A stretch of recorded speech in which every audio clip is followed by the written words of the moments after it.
नगराध्यक्षांमध्ये तरी महायुती एकत्र लढणार आहे का? मी मगाशीच सांगितलं की महाराष्ट्रामध्ये महायुतीचे संकेत देण्यात आले आहे. माननीय मुख्यमंत्री एकनाथ शिंदेजी, मी स्वतः, माननीय आमचे अध्यक्ष रवींद्र चव्हाणजी, आम्ही एकत्रित त्या ठिकाणी बसलेलो आहोत आणि माननीय मुख्यमंत्र्यांनी आणि एकनाथजींनी या ठिकाणी प्रत्येक महानगरपालिकेत महायुती होण्याबद्दलच्या आम्ही चर्चा सुरू झाल्या आहेत.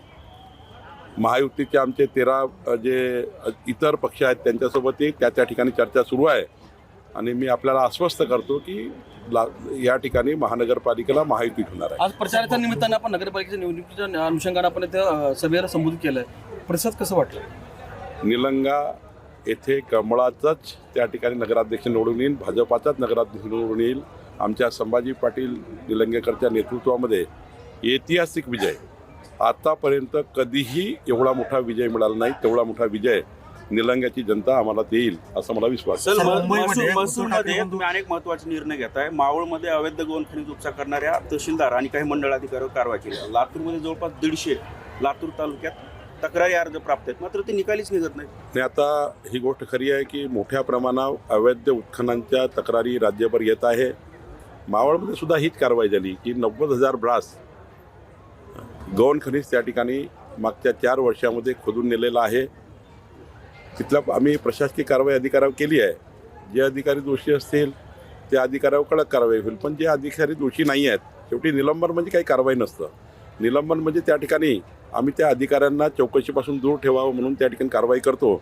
पण ही गोष्ट खरी आहे की राज्यामध्ये संपूर्ण राज्यभर काही ठिकाणी मोठ्या प्रमाणावर अवैध गौण खनिजाच्या तक्रारी येत आहे. आत्ता मी लातूर जिल्हाधिकारी चर्चा करून लातूर SPशी चर्चा केली, लातूर जिल्हाधिकारी चर्चा केली आणि लातूरमध्ये कोणत्याही परिस्थितीमध्ये अवैध उत्खनन करू देऊ नका, या ठिकाणी नैसर्गिक संपत्तीचं नुकसान करू देऊ नका, पर्यावरणाची हानी करू नका, जे काही नियमात बसतं तेच त्या ठिकाणी उत्खनन करा, एवढ्या सूचना दिलेल्या आहे. आपल्यात जर काही अधिकची माहिती असेल तर आपण मला कळवा, निश्चितपणे आम्ही कारवाई करू. मी आपल्याला आश्वस्त करतो की 3 महत्त्वाचे निर्णय आपण घेतले आहे, जे निलंग्याकरता महत्त्वाचे आहे, लातूरकरता महत्त्वाचे आहे, महाराष्ट्राकरता महत्त्वाचे आहे. पहिला तर आम्ही तुकडेबंदी कायदा, आता 1000 फुटाचं घर, 600 फुटाचं घर ज्यांनी बांधलं असेल त्या सर्वांचे त्यांच्या घराचे 7 बारे आम्ही करून देणार आहोत. तुकडाबंदी कायदा आपण निरस्त केला आहे या रहिवासी क्षेत्राकरता. दुसरा महत्त्वाचा सनद आपण हटवलेली आहे. आता कुठल्याही जमिनीचा येणेकराची गरज नाही. तुम्हाला ज्या ठिकाणी रहिवासी क्षेत्र आहे किंवा औद्योगिक क्षेत्र आहे किंवा वाणिज्य क्षेत्र आहे त्या ठिकाणी तुम्हाला येण्याची गरज पडणार नाही. आणि तिसरं महत्त्वाचं, 2011 पूर्वी सरकारी जागेवर जे लोक बसले आहेत त्यांना आम्ही घर देतो आहे, त्यांना आम्ही प्लॉट देतो आहे, त्यांना आम्ही भूखंड देतो आहे किंवा त्यांचं घर कायदेशीर करून देतो आहे. जे त्या ठिकाणी बसलेले आहेत त्यांना तिथेच पट्टा आम्ही वाटप करतो आहे. आणि चौथं, महाराष्ट्राचे मुख्यमंत्री यांनी माननीय पंतप्रधान मोदीजीकडनं 30 लक्ष घरं मिळवले आहेत. 30 लक्ष घरापैकी जवळपास 1000 घरं आम्ही त्या ठिकाणी निलंग्याला देण्याचा निर्णय आम्ही करतो आहेत.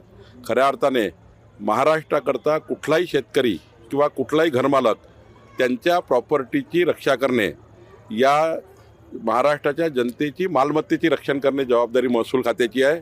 मी आपल्याला आश्वस्त करतो की येणाऱ्या काळामध्ये या राज्यातल्या प्रत्येक व्यक्तीचं घर हे त्या ठिकाणी कायदेशीर करण्याचा निर्णय आमचं महसूल खातं करतायत.